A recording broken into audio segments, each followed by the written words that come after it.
early days, when you had this idea to start an organization, what were you thinking? Were you thinking there's a problem and we need to fix it? Were you thinking there's going to be trouble, so we better get the jump on it? Were you talking on the phone every night, or was this every once in a while you bump into each other? Wasn't quite that. What was it like? But it was pretty clear that there were problems.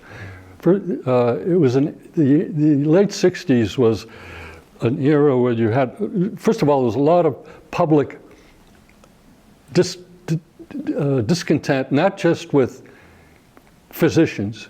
There were a lot of protest groups in medicine, in the environment, with the war,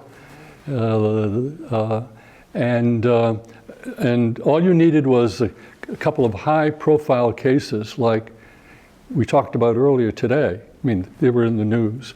That hasn't changed any, we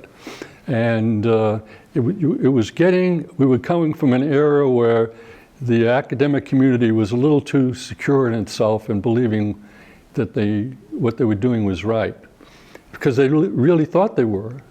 And there was that. People were becoming a little more sophisticated too. The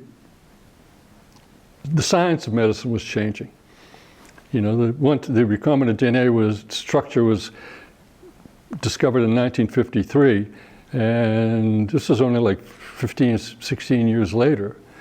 A whole new genomic science and technology was coming through.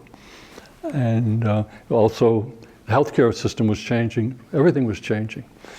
And actually, I think it was probably natural in almost any profession that they lagged behind the change. And I was not a physician when I came in. And from that point of view, I had an advantage. I could look at the provider side and the consumer side and see where the gaps were. And I was more oriented, I think, to the subjects or the patients, if you want to call it that, or the research subjects. So I had the advantage of no preconceived notion.